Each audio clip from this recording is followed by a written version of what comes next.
I want to introduce our speaker, Russell Shorto, who needs no introduction to many of us who received his first book about New Netherland, the island at the center of the world, in our Holland Society membership packets upon joining. As his young daughter played on the grounds of New York City's St. Mark's Church in the Bowery, Russell Shorto's curiosity was piqued when he came across the grave of Peter Stuyvesant, the Director General of New Amsterdam from 1647 to 1674. Thus began his epic journey to uncover and chronicle the lives and lasting legacy of the inhabitants of New Netherland, the earliest Dutch settlement in America. Meanwhile, 50 years ago, the Holland Society was encouraging Governor Nelson Rockefeller in Albany to revive a dormant early Dutch historical translation project that had stopped and started periodically through the years without much progress. A young scholar named Charles Gering, who had recently completed his PhD in Germanic language studies with a specialty in Old Dutch, was casting about for a teaching job and happened to see an ad for a short-term position as a translator of original municipal records from New Amsterdam. With financial help from the Holland Society and New York State, Dr. Gering began translating these Dutch historical documents and continued doing so for 50 years until his retirement this last March. The wealth of facts and figures that Dr. Gering, together with collaborators working under his direction, painstakingly, meticulously, and accurately brought to life, have been imbued with the poetry and insight of Russell Shorto's unique and, in my humble opinion, unparalleled ability to write compelling, indeed engrossing, narrative nonfiction. What a gift to New Netherlands studies and the Netherlands itself to have caught the eye of this master storyteller who is here tonight to tell us the story of how he created his latest bestseller, Taking Manhattan, the extraordinary events that created New York and shaped America. We are very lucky that Russell Shorto has done our ancestors the great favor of bringing their world vividly to life so that we can meet them in person and marvel at all they endured and accomplished. And I tip my hat to the Holland Society members who 50 years ago started Dr. Gering's monumental translation project that made it all possible. Ladies and gentlemen, I give you the Niagara Branch meeting speaker for tonight from the Saturn Club in Buffalo, New York, Russell Shorto.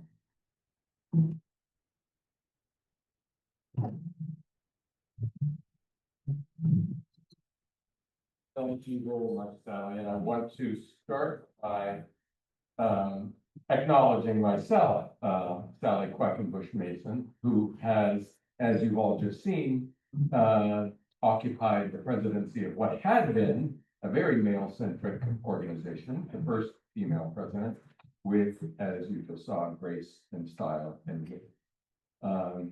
I also want to acknowledge John Montague. We had, as Sally mentioned, a wonderful time on the Seneca Chief. I thought we were going to go see this finished product. They were sawing while we were on the boat, so they're hastening to get it done. And I want to acknowledge Sarah Bogart-Cooney, the executive director of the Holland Society of New York, who is joining us on the live stream. And most of all, I want to acknowledge David Quackenbush, who I bet he pulled every one of you out of your homes and brought you here.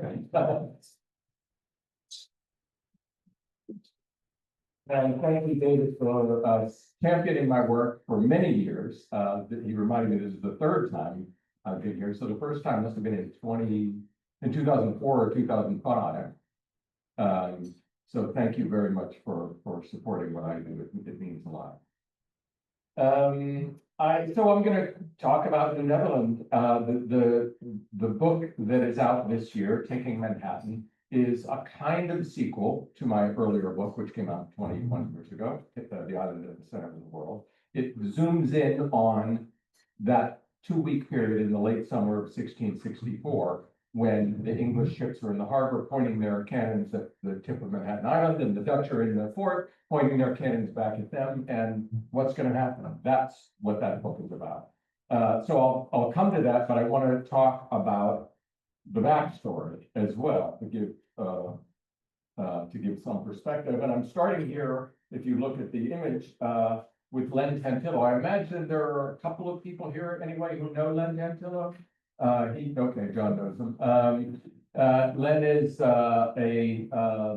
he's not a painter of the 17th century, from the 17th century, but you would think that he's a modern historical artist who researches more meticulously than most historians that I know. So this is his painting of New Amsterdam in 1660. The gables on the houses, the kinds of ships, the windmill at the tip of the island, everything is meticulously researched. And this gives you, I think, a nice sense of the world that we're entering here. All right, I pressed the button and nothing happened. Right, one more time. There. Okay.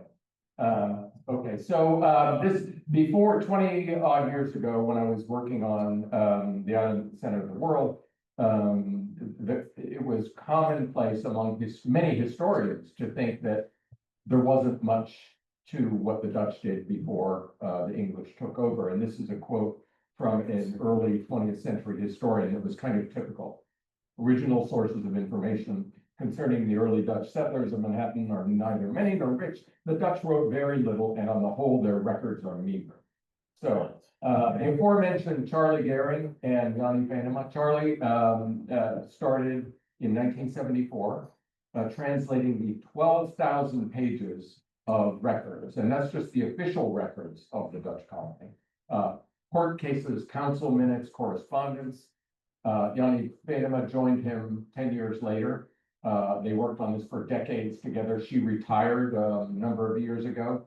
And then, as Sally mentioned, Charlie retired just a few months ago after 51 years on the job. And you can see a couple of samples of these are 17th century handwritten documents that are in the New York State Library in Albany. So I wrote, working with them, they invited me into their, at that time they were out of the 8th floor. The 8th floor of the State Library was just, it smelled of kind of must, you know, it was just these ancient moldering volumes of all sorts of things. And in the back were these offices. And that's where they worked. And they worked with these actual 17th century documents. They invited me into their realm. And I was living in Putnam County at the time. And I would commute, drive to Albany, and Yanni would give me kind of a primer in how to make my way around the 17th century document. And I had just endless questions, and I would just take notes, and they would pull forth. So the story, to recap, the story of New Netherland, of the Dutch colony, begins with an Englishman, Henry Hudson. Hudson had sailed many voyages on behalf of an English company called the Muscovy Company, whose main business was the fur trade with Russia.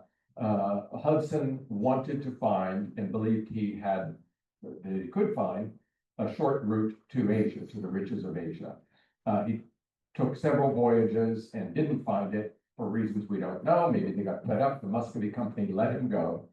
And the Dutch heard about this, and they invited him to come into this building in the fall of 1608. This was the headquarters of the Dutch East India Company. It still exists in Amsterdam. It's now the administrative building of the University of Amsterdam. So he marches in there, and they made him a proposition and said they would back his next voyage. The voyage was supposed to be, they wanted him to go northeast, so up around Scandinavia, around Russia, find a short route to Asia that way. He'd already tried it. He was convinced you couldn't do it. You'd get icebound in these little wooden vessels.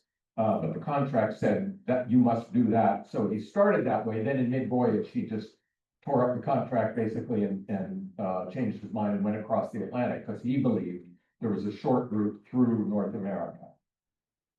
So this is basically his 1609 voyage. He starts going up the coast looking for a channel. The people at the time believed that the world was about a third smaller than it actually is. And the part that they didn't know about, which was essentially the western half of North America and part of the Pacific, they just thought didn't exist. So his idea was you would find a channel somewhere along the coast that would take him to the riches of Asia instead of what actually would have been Ohio or something like that. So he didn't find it, and then he eventually went back. But because he sailed for the Dutch East India Company, this Englishman, the Dutch laid claim to this territory. So you jump forward in time, and now 1621 is when the new company, the Dutch West India Company, gets off the ground. And this was their headquarters in Amsterdam. And fun fact, just in the bottom left used to be my office, because I was the director of the John Adams Institute, which is the American Culture Center in Amsterdam.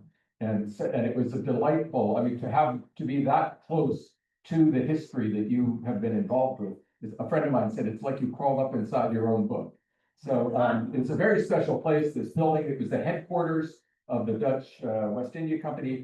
There's a room in there, which was where the directors met, not unlike this room, which was where New York was planned. I mean, they laid out the idea for this colony and so based on Hudson's voyage, they laid out this colony called New Netherland.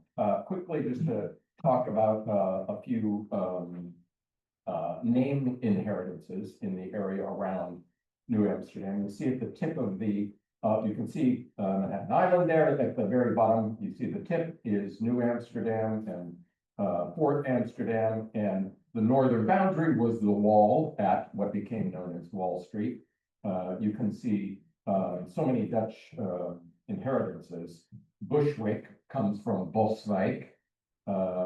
Turtle Bay is Doughtel Bay. A doughtel is a dowel, like a wooden, and it was called that, I guess, because it's shaped like that. Hoboken, Stuyvesant's Boerderij got corrupted to Bowery. Harlem, of course, was named after the Dutch city. So the big project for the Dutch was to trade with the native people for furs. That was kind of the immediate business plan. But people had this long-range scheme in mind, which brings us to right where we are now. The idea was, and they learned this from the native people from the Haudenosaunee, was that you could go up the river that eventually became named after Hudson to where it intersects with the Mohawk River and follow that all the way west, and you would come to these massive bodies of water. And you have to understand that for the Dutch at the time, for anyone at the time, if you were exploring, water was your highway. You had if you were going to go westward from the coast, just to go overland was madness. So you had to find waterways.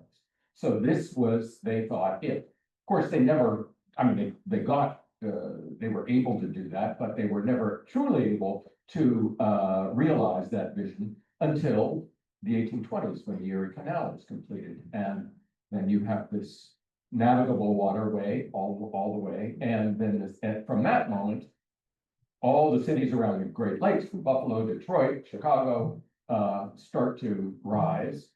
And the cities at that intersection, Albany and Troy and Schenectady, become these powerhouses. And that's really the moment when New York City starts to become this major city that is this fulcrum between all the world's commerce and all the world's people and the interior of the American continent.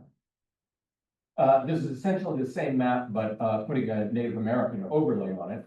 It looks complicated. This is actually highly simplistic. Across the top there, more or less, you see the Iroquois or Haudenosaunee nations, the Seneca westernmost and the Mohawk easternmost.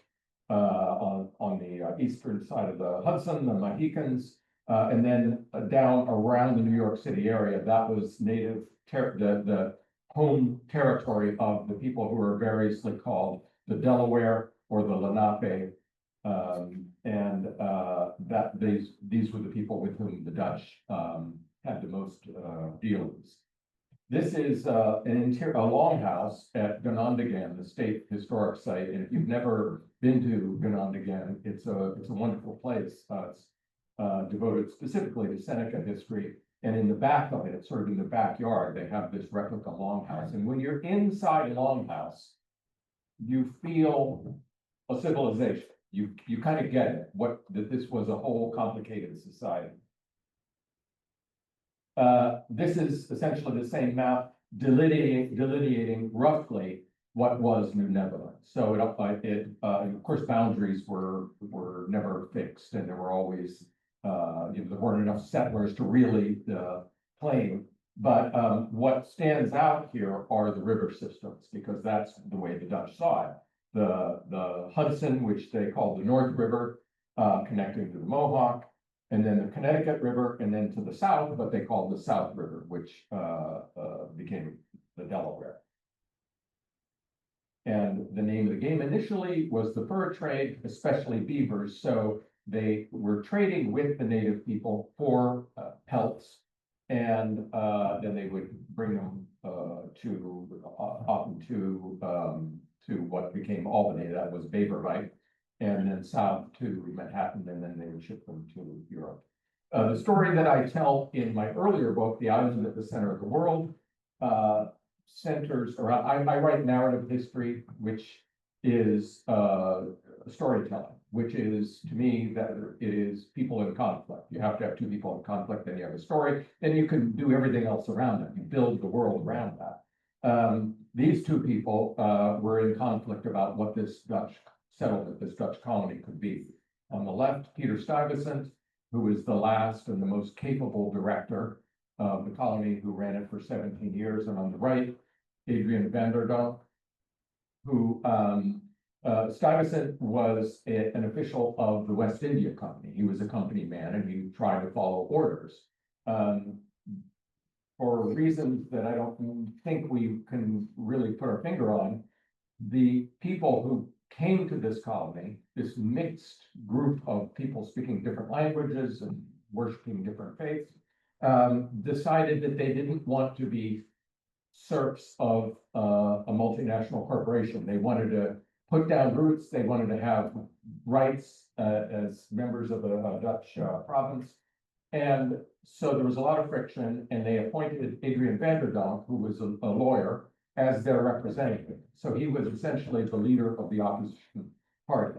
And the story, as I tell the story in The Island at the Center of the World, it's telling the story of the colony really based around this brewing conflict between the two of them. Van der Donck, at the height of this conflict, Stuyvesant imprisons him. He at one point wants to execute him for treason. His counselors talk him down from that, and he releases him. Van der Donck goes back to Europe and makes an appeal that the Dutch government should take direct control of this colony. And while he's there, he writes this book, A Description of New Netherland. And in it, he had completely fallen in love with America. And he describes for Europeans, this is how many Europeans first hear of what America is like, first hear of a place called Manhattan. And he describes flora and fauna. He says the trees grow taller, the animals are bigger and more ferocious. And he describes, he spent serious time with several different native groups. And he talks about their way of life, how women give birth, he talks about how they decline their, how they conjugate their verbs and things like that. So it's the most detailed description of life in New Netherlands. Summarizing what the Dutch brought were two things. Tolerance. The Dutch pioneered religious toleration in Europe at a time when intolerance was official policy. If you were in England or France or Spain, and it was common sense. The idea was, if you are going to get ahead in a dangerous world, everybody has to be on the same page. And religion is such a divisive force that there has to be a state church, and we don't want people who belong to different faiths. The Dutch went the other direction, and they actually became probably the most powerful nation in the world, this tiny nation for a time, by making religious toleration a center point. As a result of that, there were famously 18 languages being spoken in New Amsterdam at a time when there were only probably about 500 people. So as I like to say, New York was New York even before it was New York. The Dutch pioneered what we would call capitalism at the same time. And it's not an accident that the northern boundary of their capital, New Amsterdam, the wall there, that became Wall Street, which a century later started to become the center of finance in the American colonies. Just quickly, I have a center at the New York Historical, formerly the New York Historical Society, called the New Amsterdam Project. And we do different kinds of programming. And last year, we did this exhibit called New York Before New York. And it was an exhibit of artifacts built around this one, the Castello plan, which is a map that we had on loan from the Biblioteca Lorenziana in Florence, in Italy. I can talk about it's a little bit of a tangent of why they have it. But so this is a map of New Amsterdam in 1660. And it's a little disorienting because we're used to thinking of Manhattan running north-south, and here south is pointing to the left. So that's the tip of the island there. You see on the right, you see the wall at what became Wall Street. Running along the top, the widest street was originally the native trail, the Wakaskek Trail, which the Dutch called the Herenweg, the gentleman's way, and then the English called Broadway. So this is the base of Broadway here. The fort there you see, when I've given many tours of Lower Manhattan, of New Amsterdam, I just give people copies of this map and we walk around because this is still the street pattern of New York. And conveniently, the Alexander Hamilton Custom House is built right on the footprint of the fort. So it's still the largest structure down there. And you can just look at that and orient yourself. All these buildings were grouped around the fort. And I just tell people, don't look up because then you see the skyscrapers and it ruins the effect.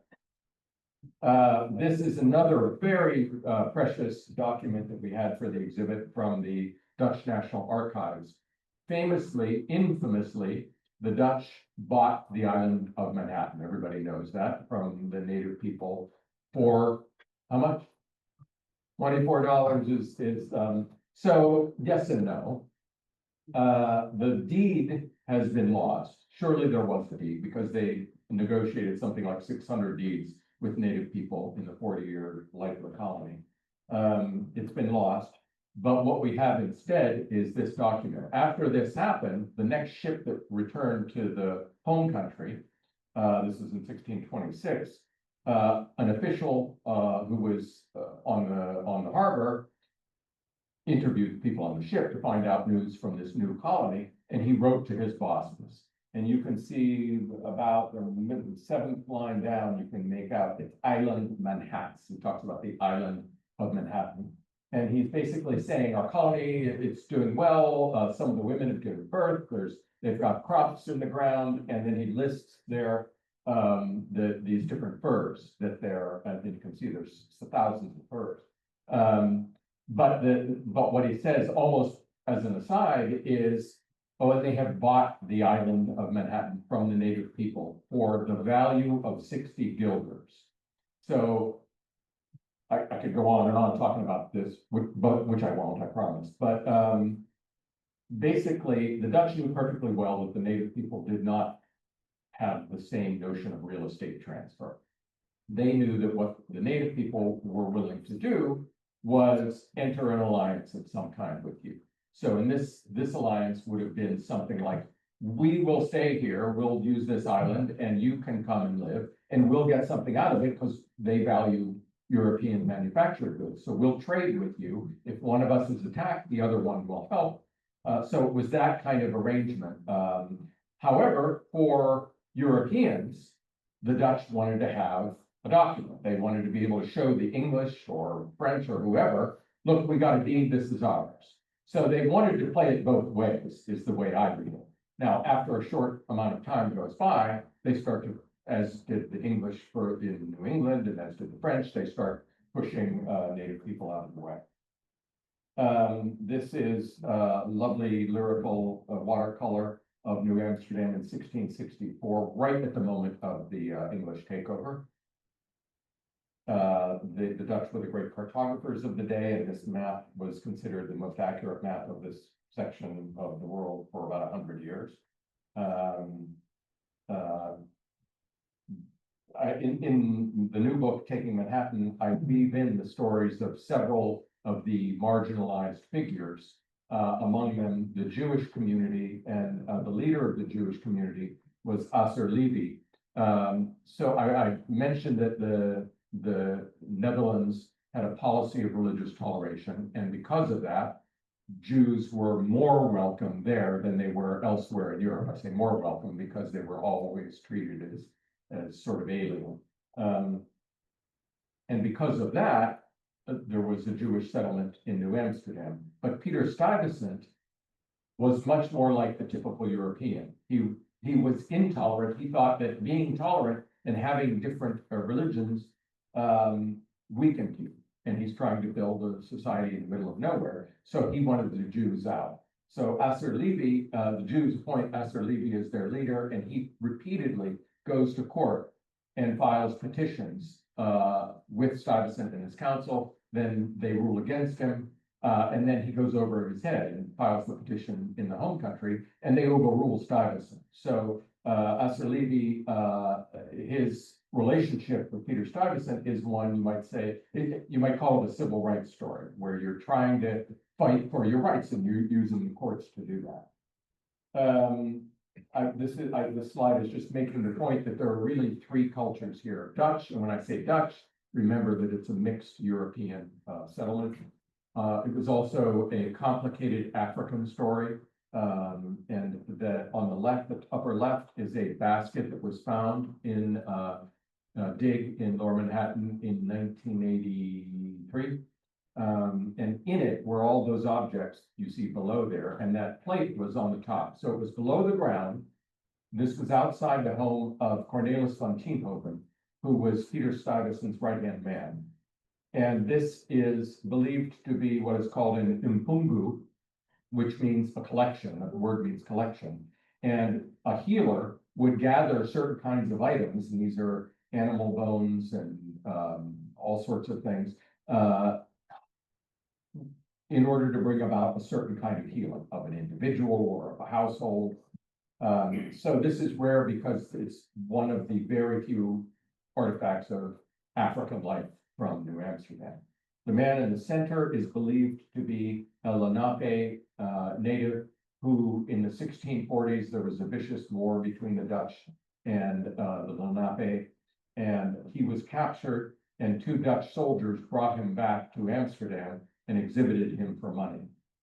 On the right, that's a blow up from the map I just showed you, and it shows a longhouse village, which I think is really interesting because it really looks like, again, like a civilization. You get the sense of these people, in a way, not being so different maybe as we tend to think. Okay, now that was all backstory on the Dutch side. Now I'm coming to the new book, and I'm going to go to the English side of the story. In many ways, the new book is an English story that is superimposed then onto this Dutch story. What was going on in England throughout all this time is two forces within society are coming closer and closer to conflict.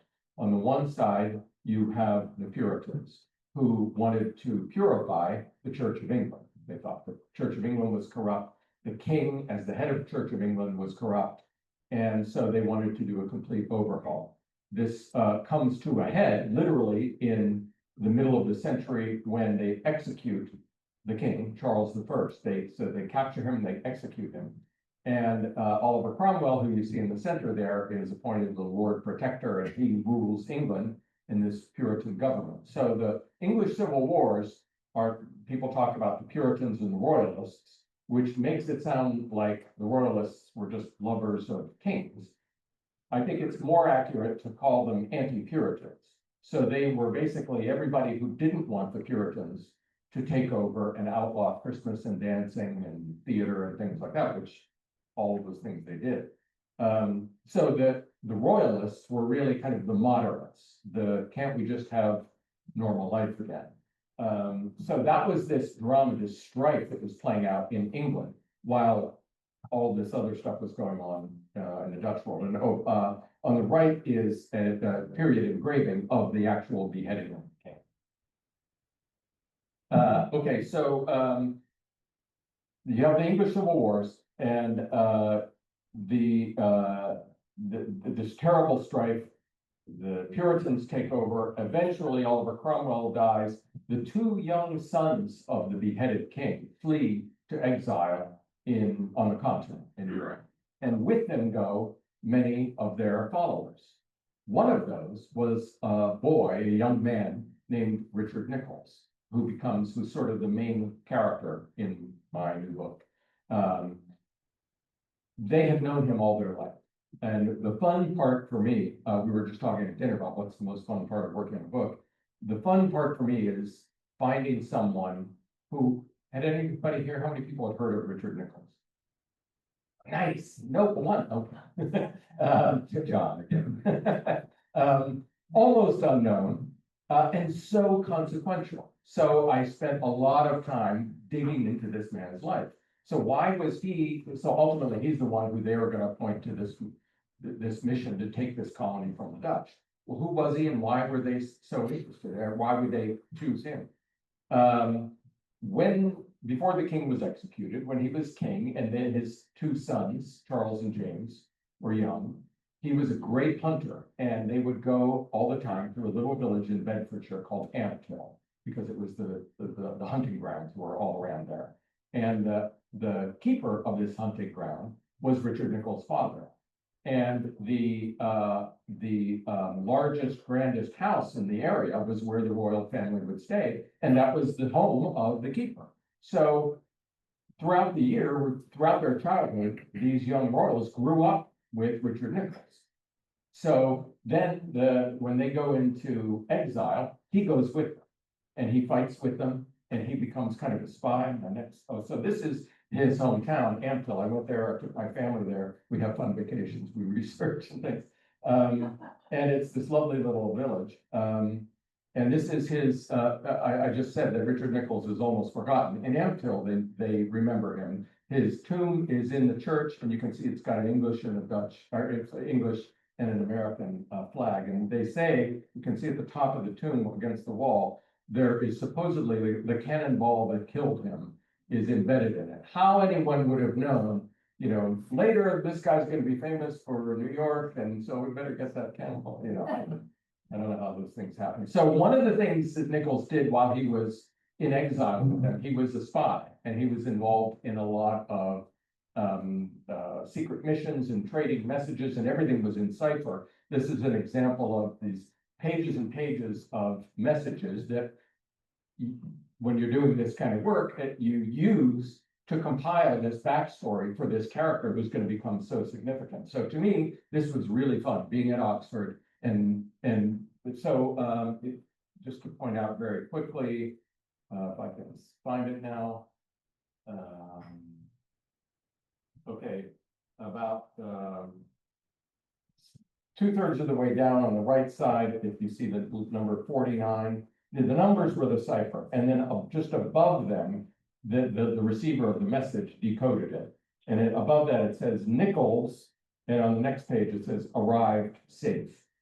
So that was like, aha, I got that. So I'm putting together these pins, trying to plot what he was doing. It's like, okay, so.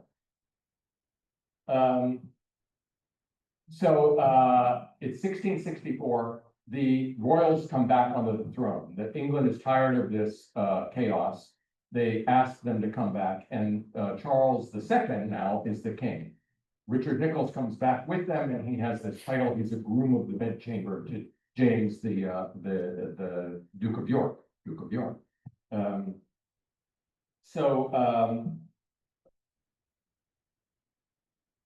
So there is going to be a standoff now in the harbor between two people. One is Peter Stuyvesant, who we met before. This picture is not a picture of Richard Nichols. We don't have one. So I found this guy, George Goring, and I'm making him stand in as Richard Nichols because he was the same age. He was a colonel in the Civil War as Nichols was, and Nichols, we have a description of him, which is not unlike this guy. So I wanted to give you something to go on. So let me, okay, so the royals are in power now. They've dealt with this Puritan situation. And the English have envied the Dutch, their trading empire. They want to begin building their own empire. So they look across the Atlantic Ocean, and basically this is what they see. In the northern part of this, you see the New England colonies, okay, English, right?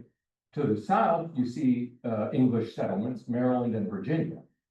But in between, that whole swath between those dotted lines is New Netherland. The Dutch already yet again, the Dutch have bested them, and they know by now that this is the choicest territory because of the waterways, because the Dutch first of all, you have this world-class harbor, and then you can follow the Hudson River, and you can go along the Mohawk, and you can get to the interior.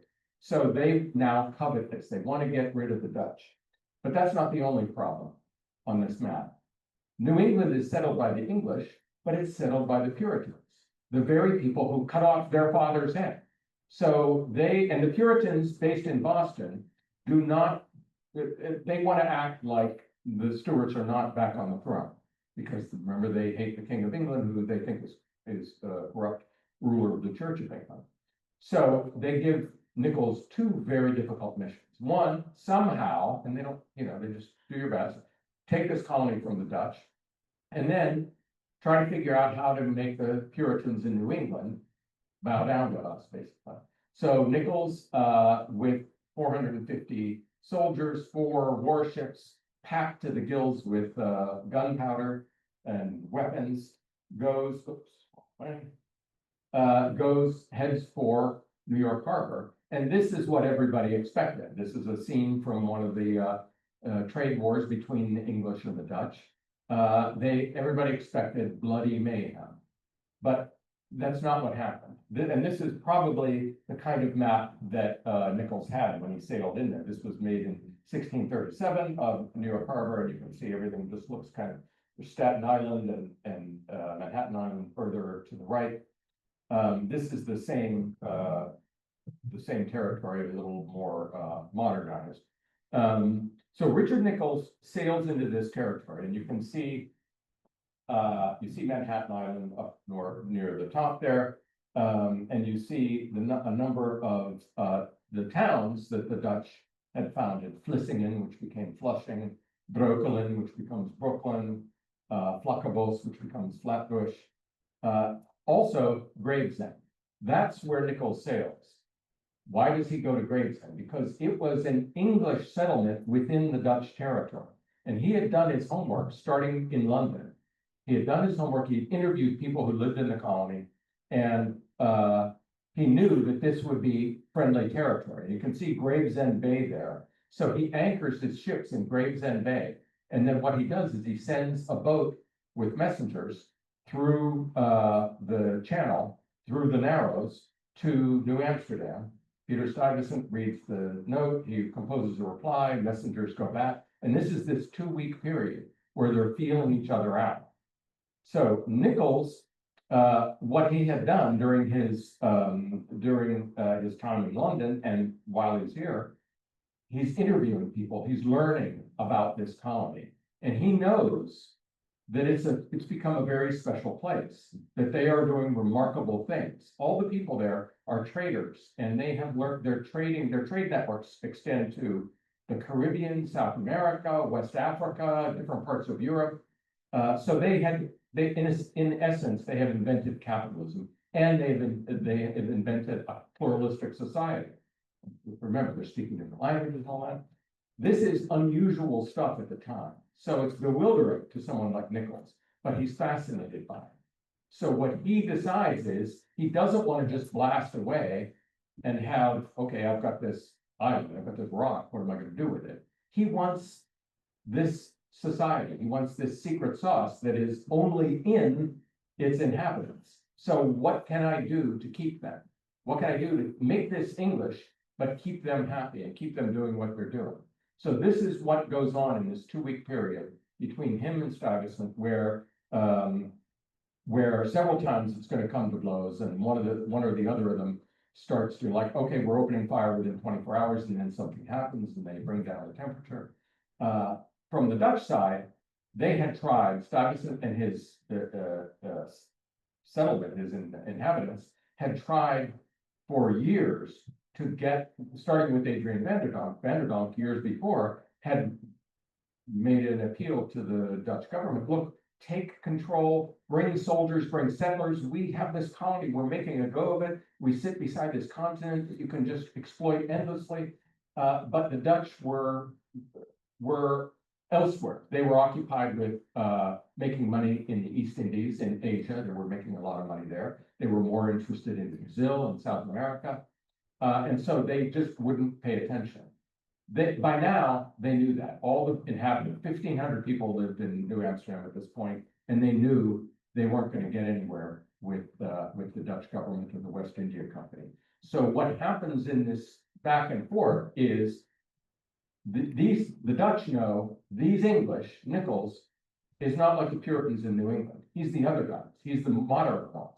He's relatively tolerant. He wants to do business. And so eventually they decide, these are people who've lived, this is now the 3rd generation living in this colony.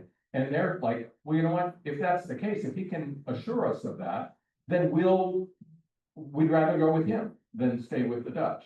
So that's what they ultimately work out. The so-called Articles of Surrender, there's nothing in this that speaks of surrender. This is a Bill of Rights. And this is what they hashed out. And it says, if you only do one thing, and that is sign it over to the English, you will keep your homes, you'll keep your families, you'll keep your trade networks, your ships will keep coming and going. We just want it to be English. So you see at the bottom there, the 2 columns of names, one on the English side and one on the Dutch side. So that's what they agreed to. And my argument in the book, my thesis is that New York City was an invention. It was an invention that was comprised of taking this Dutch base and marrying it to this dawning English empire. And that's essentially what happened. And it was lucky for New York that this happened at this time, because unbeknownst to the people at the time, the Dutch Empire was starting to wane and the English Empire was only growing. So New York then benefits from that. This is just a little side story. I love these kind of side stories. The Dutch historian Jaap Jacobs found this recently in the Dutch archives. So this takeover happens, and word gets back to Europe a couple months later. And when it gets to the West India Company, they say, we have to tell the Prime Minister, Johan de Witt. They go to The Hague, and he is at that moment in a meeting with George Downing, who is the odious English ambassador, who had kind of masterminded a lot of this takeover. They're having a meeting at that moment. And this document is actually a scribbled note that they write to him saying, oh, dear honorable Mr. Prime Minister, we've come to speak with you. We consider it necessary to inform you that we have news that New Netherlands has been completely conquered by the English, and their city of New Amsterdam has been renamed New York. We thought you'd want to know that now because you're in a meeting with Downing. So it's just one of those little snapshots and actually have a reference. Okay, so then Richard Nichols becomes the governor. He's again, people don't know him except for John Montagu. People don't know, but he becomes the first governor of New York. He names the place. I found the letter that he writes to the Duke of York in which he says, I gave this place the name of New York after you. I named it after you because he was that's who he worked for directly. He named it. He had this kind of trophy map created for him. He did this other map, which is much more interesting. This is a map that you can use to strategically, and it's beautiful because it shows Manhattan Island in its original, before it got straightened out, and it's all curvy and inlets and things. Another thing that Nichols did was, if you see all the way at the far right, it's kind of pink looking. That's New Amsterdam. Nichols decided, no, that's not good enough. this island, Manhattan, will be New York. So right away, he set the template for a new city, for a new New York, which would be the case for a couple of centuries. So as a result of this, and that's James, the Duke of York, dressed as the Mars, the god of war, and looking to me kind of like Robert Plant. So New Amsterdam becomes New York, Beverwijk becomes Albany, but many place names are either directly or only lightly disguised Dutch names. Harlem, Brooklyn, Staten Island, Long Island, Greenwich Village, Flushing, Flatbush, Utrecht, Amsterdam, Batavia, Catskills, and then other features, Rhode Island, Cape May. So the invention of New York then was this thing that was conceived of by the people on the ground. When it got back to the home country, when it got back to the Netherlands, they were like, you did what? And so they were appalled, but it worked for the people on the ground. And that was the crucial difference. Now you remember Nichols had a second mission to New England. He failed miserably. He tried again and again. He went to Boston, sent commissioners to Boston, and the Puritan leaders in Boston were too powerful, and they didn't need, I mean, they were very clever in their language. So they didn't just say screw you, but they were, they found ways to just ignore these entreaties from the king. As a result of that, you have, and this is my provocative final slide. So I put this to you, that what that created, Nichols' two missions, the one inventing New York, and the other, the failure to deal with the Puritans, sets up two ideological power centers in colonial America, both of which would thrive. The one based in New York is relatively tolerant, globally minded, and very business minded. The one based in Boston is monocultural. It's religion first. It's a Christian nation. It's America first. And you can look at any episode of American history and see it as the Revolution, the Civil War, and see it as these two forces struggling with each other. And I happen to think that that's part of the secret of American society, that keeping those things in balance. And where we go off the rails is where one of them becomes dominant over the other. I'd like before and after slides. I'll end with New Amsterdam before and as it is now. Thank you all very much.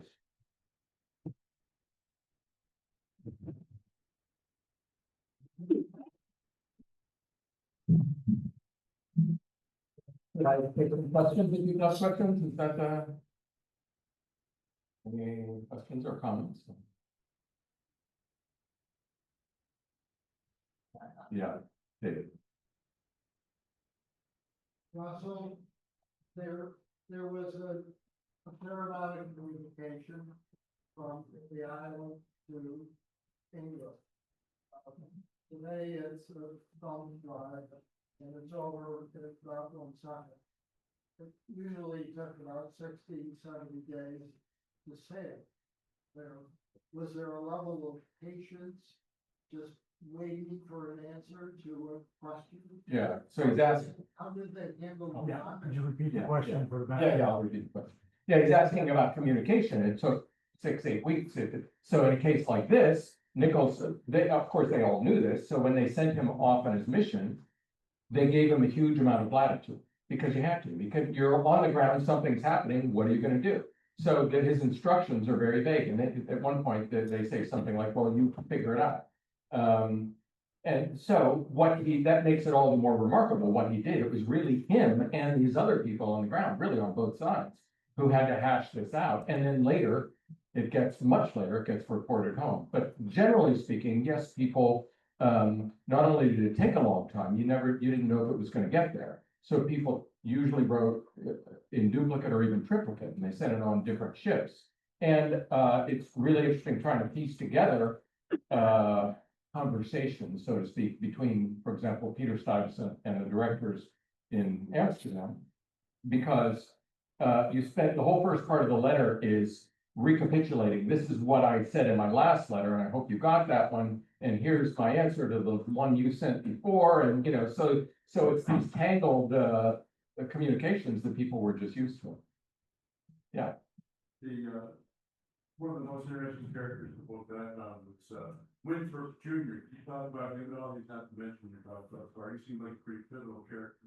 Yeah, John Winthrop Jr. was the governor of the Connecticut colony, a Puritan colony. He was the son of John Winthrop Sr., who was the leader of the Massachusetts Bay Colony, which was the powerful Puritan colony.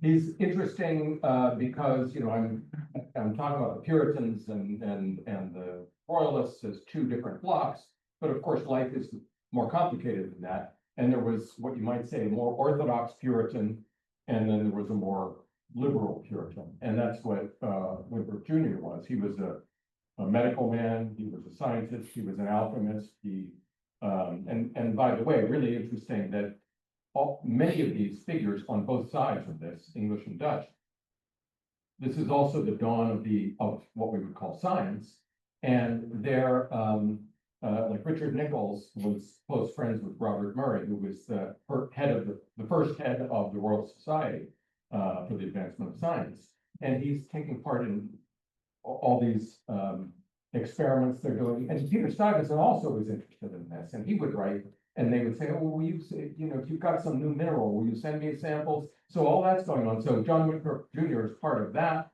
John Winthrop Jr. was also, he's one of those people who was in London trying to petition the king for a permanent Connecticut colony, and Nichols interviewed him. So Nichols said, and Nichols learned from him that Stuyvesant liked Winthrop Jr. So he was the governor of one of these New England colonies, and so Nichols was thinking, I can use him.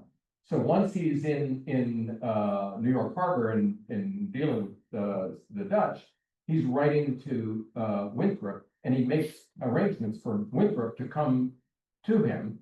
And then at a crucial moment in this standoff, at a moment when it is a standoff between them, a boat with a little white flag comes out, and John Winthrop Jr. is in it. Stuyvesant's like, well, he's, you know, my friend, what's he doing here? He's a New Englander. And Winthrop Jr. comes with this special appeal. He played an interesting role himself, and Nichols used him, I thought, in this really brilliant way. This is from the webinar chat. Yeah. Excellent talk, Russell. Thank you. Is there another sequel in the works? Sequel, I do have an idea that I don't even, it's too vague to go into, but the next period of New York history, sort of from the 1680s to the 1720s or 30s, is a really interesting one, and that's when, again, a lot of the features of New York as the center of finance and piracy, really, and slavery, all come into play. So that's off in the distance, but I'm thinking about it. Yeah. What did happen to Peter Stuyvesant after Southern Club? She asked what happened to Peter Stuyvesant. He was recalled, as he knew he would be, because he'd given up this colony, and he was put on trial. And he brought this case of documents with him. He got affidavits from soldiers and things to support himself, and he spent about 2 years defending himself. And it was a hard job, because his one mission, his one charge was keep this colony. He gave it up. But his defense essentially was, we tried for years to get you to give us the means to keep it, and you wouldn't do it. And ultimately, he was exonerated. And the most interesting thing to me about Stuyvesant is what happens after that. He moved back to New York, which said, I mean, he lived there for 17 years. He and his wife Judith raised 2 sons there. He felt that he had really built the place, and so he seemed, reading between the lines, it seems like he became kind of an unofficial advisor to Nichols when Nichols was governor. Yeah. I was wondering, you know, when they initially they're talking about the tip of Manhattan, and then they name it the entire island of New York, and the development probably happened pretty quickly from there. Was there ever real hostility from the Native Americans? Oh, sure. Yeah, he asked if there was hostility from Native Americans. Yeah, I apologize for not. Of course, people do write books about that. It's a complicated story. I showed you that map with all the different tribes. So that's one level of complexity. different groups speak very different languages from one another. They have different customs. Some of them are historically at war with others, not just the Dutch, but the English and the French. I mean, they involve themselves in different ways with them. I think that, and this is my interpretation, I think that and I also think that when you're doing history, of course, you're gonna look at it from our perspective, but really you want to try to get in the heads of the people at the time. And I think that by and large, the people at the time on the ground in 1626 who were buying the island of Manhattan from the native people, they weren't thinking 100 years ahead. They were thinking of how are we gonna live here? And they want to trade with us. We want to trade with them. Let's make this work. Now, a huge factor that is hard to that's easy to forget is the diseases that Europeans brought that natives had no immunity to. And I've heard the estimate that well over 90% of the native population in the area died from disease within a decade or two. So, I mean, Dutch settlers talk about going into a village, I came here before and it was a full village and now there's just a couple of people or. So just that level of devastation and loss of a whole society, how do you suddenly then, from the European perspective, the whole power balance is out of whack. So that's an important factor in it too. Thank you all very much. This was a lot of fun. Thank you, David.